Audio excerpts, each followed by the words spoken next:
Wait a second. USC, Lincoln Riley just had a successful recruitment of Duce Robinson, the number one tight end in the country. Let's go. Let's go. Welcome to the Put on Waivers Media Group, home of the Put on Raiders podcast and the Student Body Right podcast. This is your place for the best breakdowns and the best insight for those who fight on and bleed silver and black. Now, here are your hosts, Dwayne Douglas and Ryan Holmes. And welcome to another glorious episode of the Student Body Right USC podcast. I'm your host, Dwayne Douglas, and I am podcasting off the beautiful shores of the Pacific Ocean. Beautiful day out here in Southern California. POR SBR is my Twitter handle. I'm a little excited right now. And also rate, review, and subscribe. Hit the like button, leave a comment. We appreciate those comments. Next show, we're going to read some of those comments. From the Raiders shows and the USC shows. So we really appreciate all those people who do that. Please continue to rate, review, and subscribe to the show and recommend it to a friend, if you will. All those things help grow the show and keep us going. So not Georgia, not Alabama, not Penn State, not Oregon, of course, not Oregon, the capital of Nike, were successful in their recruitment of Duce Robinson. USC gets this tight end. Just the measurables are kind of off the charts. He's 6'6", 10 point, 6 feet, wingspan, almost 7 foot wingspan here. So you're talking about 6'10" wingspan. Has the ability. The catch radius is off the charts. The person is off the charts. Really, I mean, just a great kid. And I think this is not only just a successful recruitment for Lincoln Riley, but a successful recruitment for the teammates, the players that he's going to come and now play with in Los Angeles at USC, because a lot of people were involved in this. You heard about Caleb Williams being involved in it, texting, sitting down with his family, all those things like that. Like those things help drive recruiting as well. Like we talk about, the coaches get all the pub for recruiting, right? Whenever it's a great recruiting class, there is, a lot of onus and a lot of credit goes to the head coach. And, at the end of the day, the head coach is the person in charge. But you got to think about it too. Is like this is the players too. This is Zachariah Branch and all these guys doing all these things to make sure that USC is ascending to the top and has an opportunity to reach that stage of being on top. They have the best quarterback in the country. They have one of the best recruiting classes in the country. The transfer portal has been very helpful for them. But, they had to kind of start landing these big fish and have to out-recruit the Dirty South. They have to be able to get those guys, let those guys come from air. No more, the fence needs to be built. We talked about that when Lincoln Riley first got hired. And you're not going to keep everybody on the West Coast, but it's important to keep, some of the big guys out here. And you don't get bigger than this target. I mean, I can't even, and there's some freshmen who you just say, okay, he's a freshman. You don't know how many, you don't know how much of an impact this freshman is going to have on the team, right? So, but he's going to have an impact on this team. I mean, he can block. He can find spots in zones. The guy you can go over the top with him as well. Like, there's so many things you can do when you have a tight end of this caliber.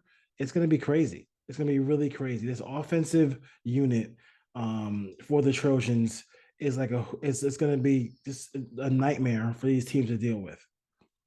And we heard that before. I mean, it's all about, offense. I'm only going to spend time on this show talking about the offensive potential of the Trojans here with Duce Robinson, who committed to USC yesterday.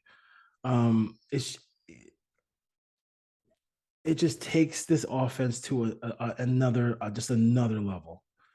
Like, I know they acquired one of the best punters in the country through the transfer portal, but like, what's the over under? Can you go to Vegas on how many times this team actually punts? like I mean that's something that you have to think about. How many times is this team actually gonna punt the football to the opponent?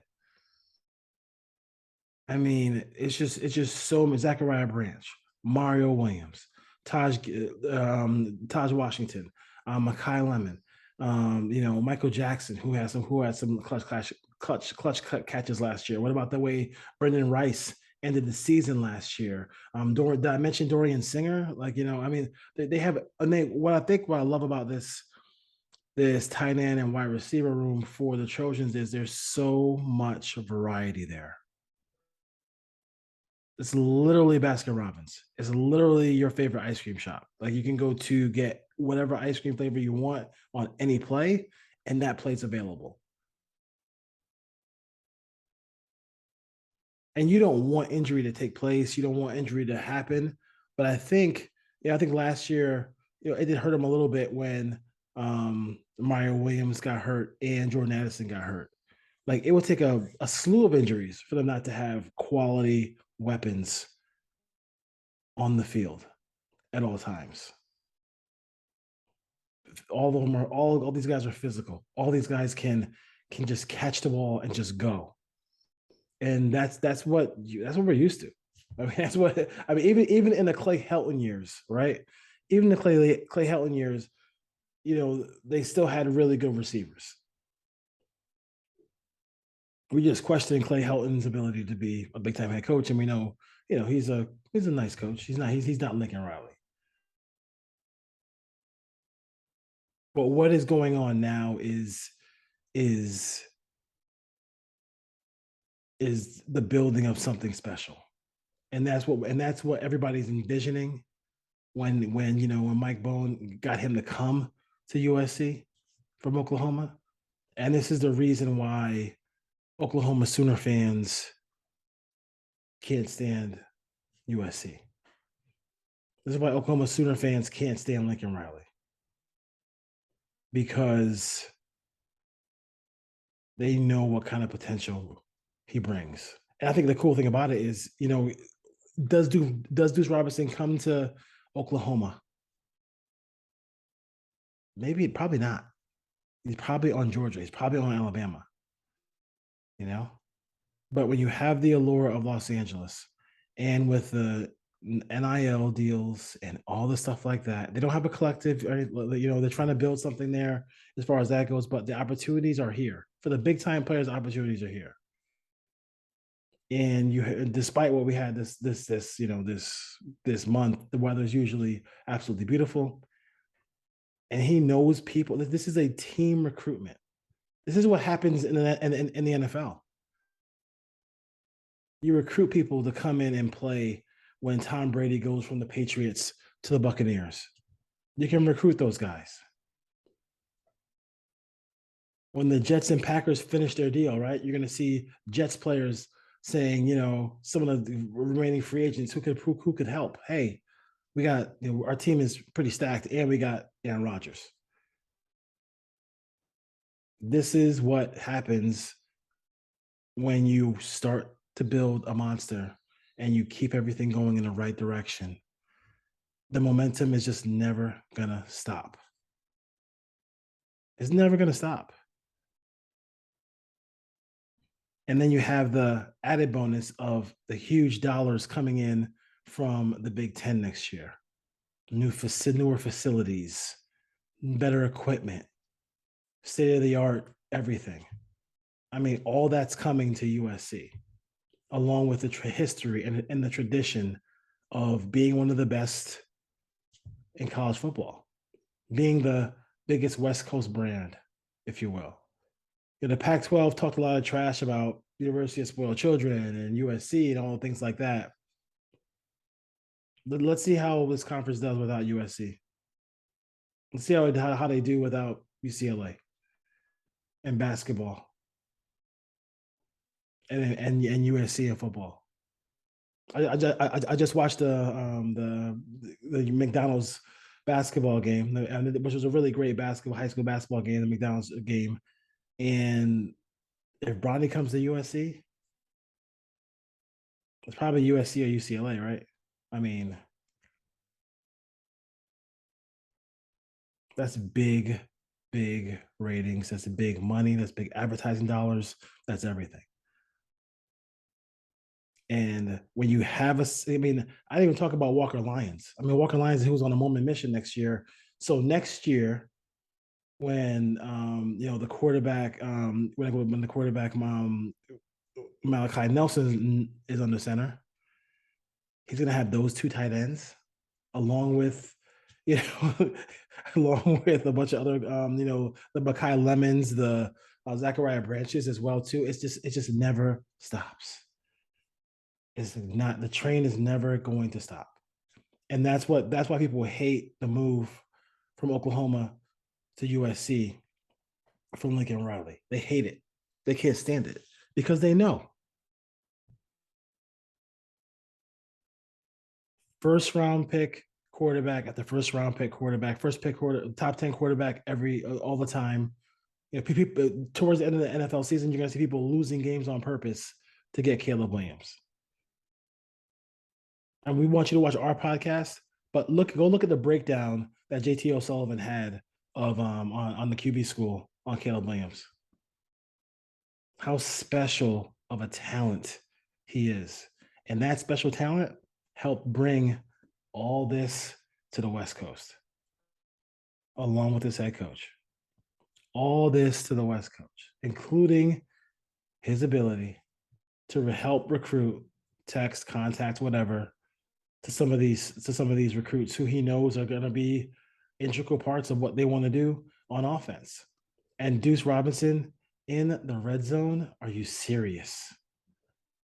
With the pinpoint accuracy of Caleb Williams, with his ability to move and make plays and do all these different kind of things, I mean, good luck. Good luck. This last year in the Pac-10 is going to be lit because you have a bunch of really good quarterbacks and some really good head coaches, and I respect all those teams. Washington's going to be really good. I mean, we'll see when Cam Rising comes back and plays for Utah. We'll see when that happens. But having a weapon like this and getting these tight ends and getting these players when Georgia wants them, when Alabama wants them, when Notre Dame wants them, and they're choosing to come to the West Coast and choosing to come to USC, it says a lot, man. It says a lot about what they're building there, and they're building a monster. I mean, and what they're doing too is they're doing something that's he's recruiting people who, when their career is over, we might say that's the best player at their position in the history of USC football. If Caleb Williams gets better, if you can imagine, because everybody can get better, right? You try to get 1% better every day. If he can get better and become more efficient and become maybe not even scramble as much, but just be able to get rid of the ball in the pocket and just let these guys just go with the football, because we know he's hella accurate. I mean, does he leave and they make the playoff and they possibly win a national championship? Is he the best quarterback at USC in USC's history? You already hear people talking about that. And Duce Robinson, when he leaves, I mean, this guy is Jimmy Graham. It's Jimmy Graham. He's he has a lot of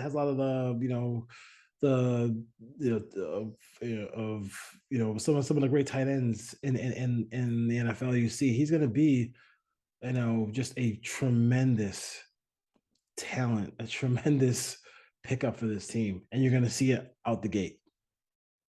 You're not going to waste time. I can't even imagine being a running back on this team. If they're going to be these guys running backs, whether it's Jones, whether it's Lloyd, whether it's Malik Brown, they're going to be fighting for carries because who doesn't want to carry the football on this team? Because you cannot put multiple players in the box against this team. You can't fill the box against USC with those weapons on the field. You're going to fill the box when they put Dorian Singer, Brendan Rice, and Zachariah Branch, and then also, oh, you know what? We're going to put Deuce in. We're going to put Deuce in this package as well. I mean, that, you know, that those GT counters are going to work. They're going to look real good. They're going to look real good. And it's going to be a very difficult time for the Pac-10. It's going to be a very difficult time for them. And that's what you want. You want to have getting the C plus, the Clay Helton era of getting the C plus players. Nah, bro. That's Kentucky football. You know what I'm saying? That's what Arizona gets. That's what Arizona State gets. The best steak, USC gets that. The finest wine, USC gets that. And that's what it means to get Duce Robinson on this football team. Top shelf liquor only out there in Southern Cal. We don't play around with anything else. Seeing that come back, seeing that be a part of what you know the brand is good to see. And this guy is a tremendous talent. For Trojan fans, you're gonna love. And I try to be as real as humanly possible. I don't try to I'm not try to talk a lot of hyperbole. I criticize where his criticism avail there, and then I also, you know, call like it is when I see it. Like this, he's the truth. He's the truth. And they got a couple of guys who want to play two sports. I mean, they're getting guys who are the biggest athletes, you know, they could possibly have on their team. And that says a whole lot about what USC is trying to do. And I just want to kind of dedicate a show just to Deuce Robinson and just to the possibilities of this offense. We'll continue with our film work. We'll continue with all the stuff we do here on the Student Body Right USC podcast. But this was a big one. This was a big one. I didn't see Walker Lyons coming. I didn't see that one coming. This one was an interesting recruitment. We thought he would come. The crystal balls were aligned to come, and they were right. And this is a tremendous win, yet another win for USC and the Trojan family out here on the West Coast. So Student Body Right USC podcast. I've got a bunch of different shows coming up for you next week. But I just wanted to let you know, Trojans are, like I said, we all know spring game's coming around the corner. That should be fun. So go out there and get those tickets. If I believe they're free tickets as well. So you go out there if you want to just hang out, see some football, see some of these freshmen, see some of these transfers. It should be a fun time, and just kind of just shoot the with some Trojan fans. If you got a chance to come out to Los Angeles on the 15th to see the spring game, please do so. The Coliseum should be fun as always. And we'll see you next time. And as always, Trojan family, USC football fans, alumni, continue to fight on.